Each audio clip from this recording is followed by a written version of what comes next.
बिस्मिल्लाहिर्रहमानिर्रहीम। अस्सलाम वालेकुम फ्रेंड। आज की वीडियो के अंदर हम मालाकन डिवीजन का जो कल का टेस्ट हुआ है, पीएसटी का टेस्ट, उसमें हम मैथ के क्वेश्चन को सॉल्व करेंगे।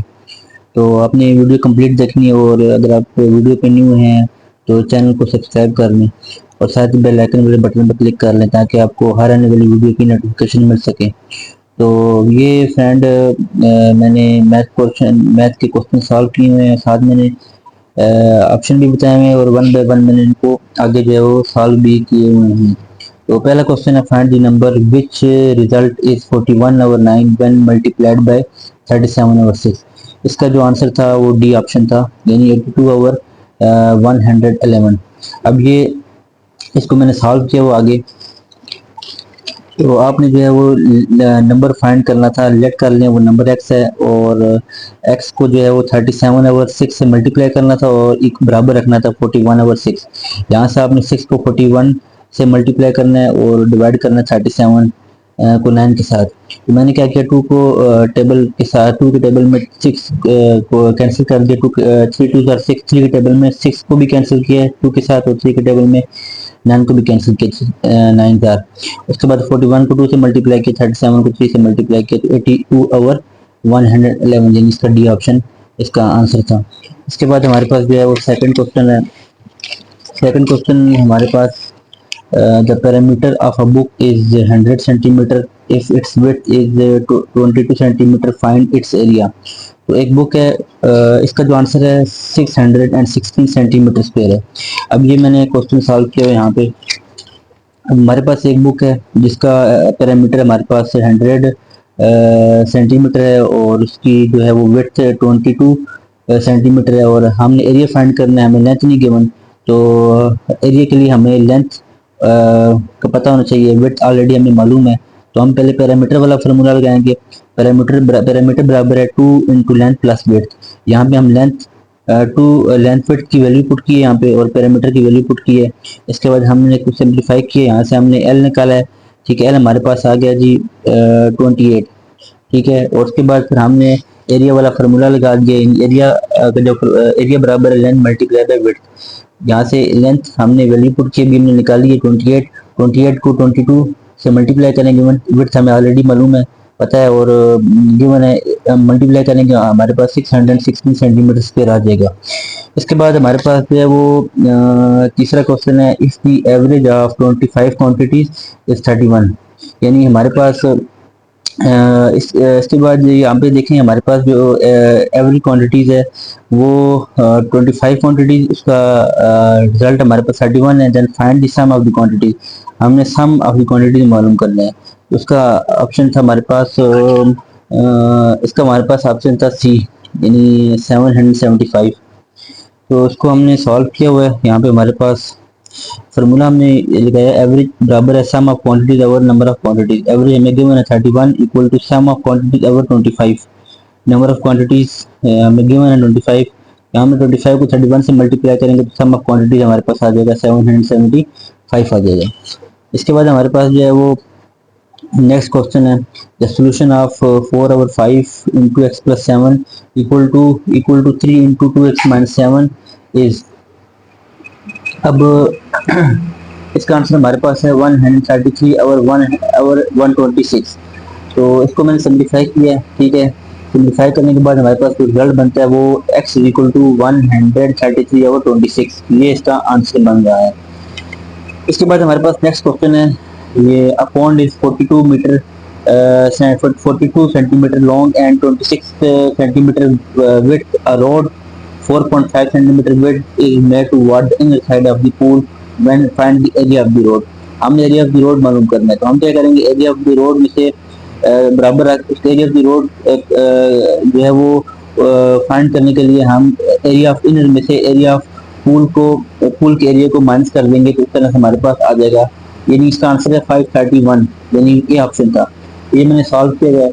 यहाँ पे हम देखें तो हमने सबसे पहले एरिया ऑफ पूल मालूम करना है, वो हमें लेंथ विड्थ मालूम है, दोनों को मल्टीप्लाई करेंगे हमारे पास 1092 आएगा। उसके बाद हमारे पास लेंथ मालूम करेंगे, length of new is equal to length of pond minus 2 multiply by width. यहाँ से लेंथ ऑफ न्यू आ जाएगा, और विड्थ ऑफ न्यू जो है वो width of pond minus 2 multiply by width of road. ठीक है, विड्थ हमें गिवन है 2 को हम विड्थ ऑफ रोड से मल्टीप्लाई करेंगे और 26 में से हम जो है वो 2 को जो है 4.5 से मल्टीप्लाई करके माइनस कर देंगे तो हमारे पास 17 आ जाएगा। फिर हम 33 और 17 को मल्टीप्लाई करेंगे तो एरिया ऑफ इनर साइड आ जाएगा। फिर हम क्या करेंगे, एरिया ऑफ रोड जो है वो ये जो हमारे पास एरिया ऑफ पूल है इसमें से हम एरिया ऑफ इनर को माइनस कर देंगे, ठीक है, जो कि हमारे पास 561 आया तो हमारे पास एरिया ऑफ रोड आ जाएगा। इसके बाद हमारे पास नेक्स्ट क्वेश्चन है, if P ratio Q is equal to 4/3 and Q ratio R is equal to 2/5 the find P ratio Q ratio R. ये हम मालूम करेंगे। ये P ratio Q ratio R 8/6/15 इसका आंसर है। तो इसमें हमारे पास सिंपल ये है कि P ratio Q is equal to 4/3 है और P ratio R is equal to 2/5 है। यानी इसमें हम पहले क्यू और देखिए दोनों में क्यू जो है वो आर है, तो क्यू यहाँ पे 3 है, यहाँ पे क्यू की वैल्यू 2 है, तो 3 और 2 का एलसीएम बनता है 6, ठीक है। इस रेशो में क्यू जो है वो 3 है, तो 6 को 3 पे डिवाइड करेंगे, ठीक है, 2 आएगा। और 2 को हमने पी रेशो 2 के साथ मल्टीप्लाई कर लेना है, 8/6 आ जाएगा। इसी तरह यहाँ पे क्यू 2 है तो एलसीएम हमारे पास 6 आया था, 6 को 2 पे डिवाइड करेंगे तो 3 आ जाएगा, ठीक है। तो 3 को हम दोनों क्यू रेशो आर के साथ मल्टीप्लाई करेंगे तो 16/15 आ जाएगा। तो यहाँ पे देखिए क्यू हमारे पास 6 है, यहाँ पे क्यू हमारे पास 6 है, दोनों में कॉमन है तो हम इसको लिख सकते हैं P ratio Q ratio R is equal to 8/6 ratio R हमारे पास कितनी है 15 है। इसके बाद हमारे पास नेक्स्ट क्वेश्चन है, a chocolate factory plan to increase the mass of their signature chocolate bar is in the ratio 5/4.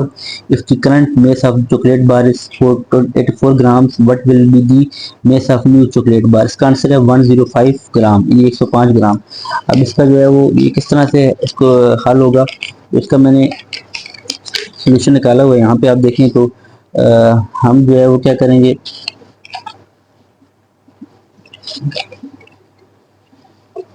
ये हमारे पास हमलेट कर लेंगे। हमारे पास न्यू मेस हमारे पास कितना एक्स है, तो न्यू मेस और current mass is equal to 5/4 कर लेंगे तो न्यू मेस एक्स आ जाएगा। करंट मेस हमारे पास 84 है, ठीक है, और एक्स हमने फाइंड करना है, हम सिंप्लीफाई करेंगे तो एक्स की वैल्यू हमारे पास 105 आ जाएगी। इसके बाद हमारे पास नेक्स्ट क्वेश्चन है, 114 increase in 114 increase in 8/3 is. तो इसको हम जस्ट 114 को मल्टीप्लाई कर लेंगे 8/3 यानी रेशो 8/3 के साथ, और उसको हम जो है वो सिंप्लीफाई करेंगे तो हमारे पास 304 इसका आंसर आ जाएगा। इसके बाद नेक्स्ट क्वेश्चन है, die is rolled, what is the probability of rolling an even और ऑड नंबर। ये प्रोबेबिलिटी का क्वेश्चन है। एक हमने डाई रोल करनी है जिसकी सैंपल स्पेस हमारे पास 1 2 3 4 5 6 हो जाएगा, यानी सैंपल्स उसके नंबर ऑफ सैंपल स्पेस बनेंगे 6, तो प्रोबेबिलिटी ऑफ इवन कितने बनेंगे, इसमें हमारे पास तो प्रोबेबिलिटी ऑफ इवन नंबर हमारे पास कितने हैं जी, इवन नंबर हमारे पास इसमें 3 है, तो 3 इंटू 4 6 यानी 3/6 यानी इसकी प्रोबेबिलिटी बनेगी 1/2। इसी तरह प्रोबेबिलिटी ऑफ ऑड हमारे पास कितने नंबर है, इसमें 3 है, तो 3 नंबर ऑफ सैंपल स्पेस कितने हैं 6, तो 3/6 बनेगा 1/2। तो इसमें हमारे पास पूछा हुआ है इवन और ऑड नंबर, तो ये हमारे पास इवन और ऑड नंबर है, तो हमने प्रोबेबिलिटी ऑफ इवन नंबर और प्रोबेबिलिटी ऑफ ऑड नंबर दोनों को हमने ऐड कर लेना, तो इस तरह से हमारे पास आंसर आ जाएगा 1, तो इसका करेक्ट ऑप्शन है 1। इसके बाद नेक्स्ट क्वेश्चन हमारे पास, find the 21th term of an arithmetic sequence with first term -9 and the common difference is 11। इसका करेक्ट ऑप्शन है 211। ये अब हमारे पास ये फार्मूला है अरिथमेटिक किसी भी n टर्म का फाइंड करने का, an is equal to a1 plus n minus 1d। तो इसमें हमने a ऑफ 21 फाइंड करना है, n यहाँ पे क्योंकि हमने n की वैल्यू 21 पुट करेंगे तो a ऑफ 21 यानी 21th टर्म मालूम करनी है, तो n की वैल्यू 21 पुट करेंगे और a1 हमारे पास जो है वो पहली टर्म हमारे पास -9 है और कॉमन डिफरेंस भी हमारे पास 11 है। इस फॉर्मूले के अंदर पुट करेंगे तो उस तरह से हमारे पास a ऑफ 21 हमारे पास 211 इसका ऑप्शन आ जाएगा।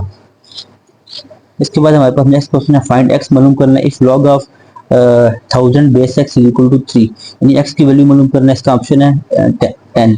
ये आप देखें तो x की पावर हम 3 लेंगे और उसको बराबर रखेंगे 1000 के साथ 10 की पावर 3 लेके हम taking cube on both side ले लेंगे तो x की वैल्यू हमारे पास इसका आंसर आ जाएगा 10 आ जाएगा।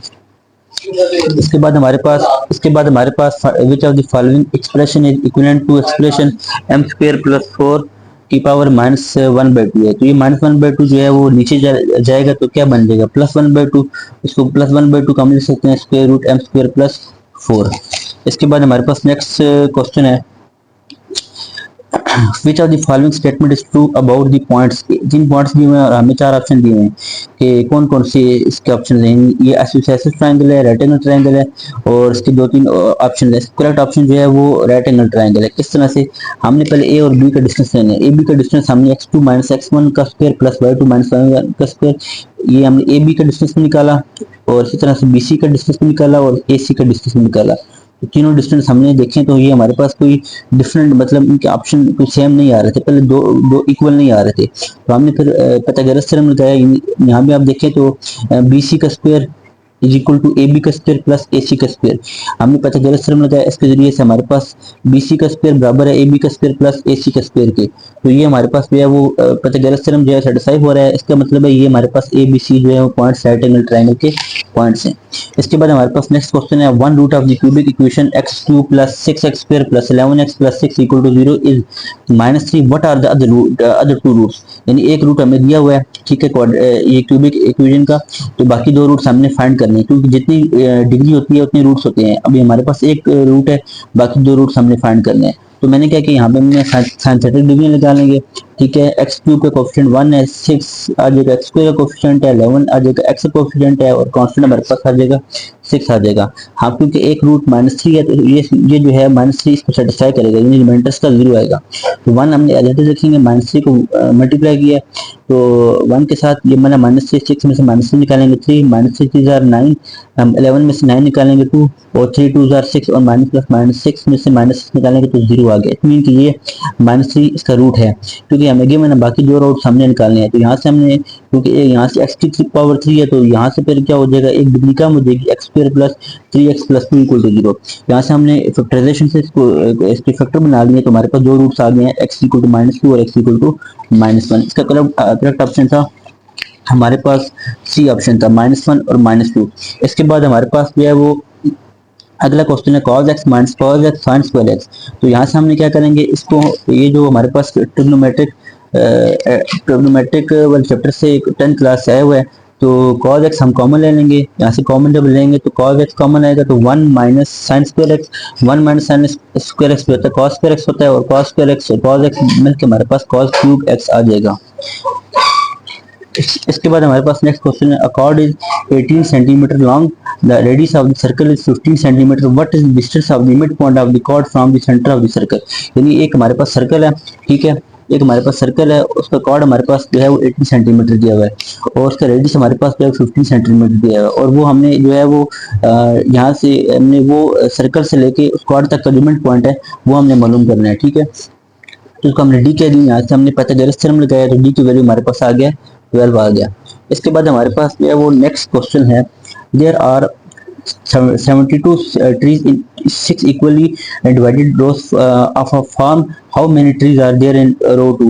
यानी यहाँ पे हमारे पास कह रहा है कि how many trees, कितने trees होंगे there in row 2 में। तो ये 6 equally, यानी इक्वली डिवाइड हो रहा है, तो 72 को हम जो है जस्ट 6 पे डिवाइड करेंगे तो हमारे पास 12 आ जाएगा। इसके बाद हमारे पास नेक्स्ट क्वेश्चन है, the number 54630 is divided by, यानी इसके हमारे पास 4 ऑप्शन थे, ठीक है। एक था 2 3 2 3 5 2 3 5 10, तो इसमें हमारे पास डी ऑप्शन था, क्योंकि 2 भी डिवाइड करता है, 3 भी डिवाइड करता है, 5 भी डिवाइड करता है और 10 भी डिवाइड करता है। क्यों 2 के इसलिए करता है क्योंकि यहाँ पे यूनिट नंबर पे, यूनिट प्लेस पे हमारे पास 0 नंबर आ रहा है। 3 इसलिए करता है, तीनों को अगर हम चारों को जमा करें पांचों को, तो हमारे पास जो है वो ये 3 के टेबल में डिवाइड करेगा इसको। 5 क्योंकि यहाँ पे आखिर में 0 भी आ रहा है, ठीक है, इस वजह से ये 5 के टेबल में डिवाइड होगा, और 0 आने की वजह से 10 भी इसको डिवाइड करेगा। तो उसका करेक्ट ऑप्शन हमारे पास डी, 2 3 5 एंड 10। इसके बाद हमारे पास नेक्स्ट क्वेश्चन है, what is the number of prime numbers between 0 and 16। 0 और 16 के दरमियान कितने कितने नंबर्स हैं। यानी अगर आप देखें 2 भी प्राइम नंबर है, 3 5 7 11 13 17 19 23 29 31 37 41 43 47 53 57 58। तो ये हमारे पास 0 से लेके 60 तक जो है हमारे पास कितने प्राइम नंबर बनते हैं, हमारे पास जो है वो 18 प्राइम नंबर बनते हैं, 18 प्राइम नंबर बनते हैं। इसके बाद हमारे पास नेक्स्ट क्वेश्चन है, geometric shape has 6 rectangular surface 12 edges and 8 vertices. What is the name of this shape? अब ये हमारे पास एक क्यूब शेप है, तो इसके 6 रेक्टेंगुलर सरफेस हैं और 12 इसके एजेस हैं, ठीक है, और 8 वर्टिसेस हैं। What is the name of this shape? ये हमारे पास इसका जो है वो 4 ऑप्शन थे, उसमें से करेक्ट ऑप्शन ये क्यूबाइड है, ठीक है। इसके बाद हमारे पास नेक्स्ट क्वेश्चन है 84 apples, 56 bananas, 21 oranges were distributed equally among some children. If the same combination of all kinds of fruit is distributed among all the children, find the maximum possible number of children who can receive the fruits. यहाँ पे हमने जो है वो 84, 56 और 21 का जो है वो GCD जिनको ग्रेटेस्ट कॉमन डिवाइजर LCM के जरिए से हम इसको फाइंड करेंगे, तो ये हमारे पास का जो करेक्ट ऑप्शन है वो 7 आ रहा है। इसके बाद what is the factorisation of the quadratic expression? ये हमारे पास क्वाड्रेटिक एक्सप्रेशन है, इसके हमने फैक्टर बनाने हैं, तो फैक्टर बनाए, इसका करेक्ट ऑप्शन है x+2 इंटू 5x+1। इसके बाद हमारे पास नेक्स्ट क्वेश्चन है Y Homa age added to 3 times Ali age equal 54 years. If Ali age is 1/3 of Homa age, find Ali age.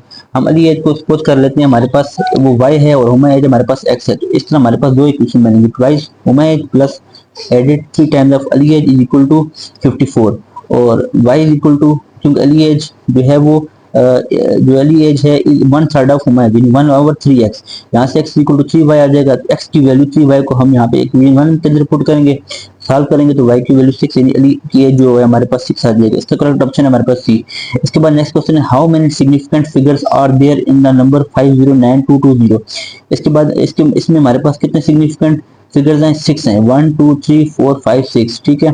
यहाँ पे कोई हमारे पास डेसिमल पॉइंट भी नहीं आ रहा, तो ज्यादा हमारे पास जो है वो 6 सिग्निफिकेंट फिगर्स होंगे। जीरो होंगे यहाँ पे, अगर पहले होता तो फिर नंबर के पहले डेसिमल होता तो फिर हम कोई कंसीडर ना करते। इसके बाद हमारे पास नेक्स्ट क्वेश्चन है shopkeeper bought a book for ₹560 and sold it for ₹600 but find has profit percent। हमारे पास प्रॉफिट का फॉर्मूला था सेल प्राइस, हमारे पास जो है वो 600 दिया हुआ है और कॉस्ट प्राइस जो है वो 560 दिया हुआ है। सेल प्राइस में से कॉस्ट प्राइस माइनस करेंगे 40 आ जाएगा। हमने प्रॉफिट परसेंटेज फाइंड करनी है, तो profit percentage profit over cost price multiply by 100। Profit हमारे पास 40 भी निकालिए और कॉस्ट प्राइस हमारे पास जो है वो 560 है, मल्टीप्लाई बाय 100 करेंगे तो हमारे पास सॉल्व करेंगे तो हमारे पास 7.14% आ जाएगा।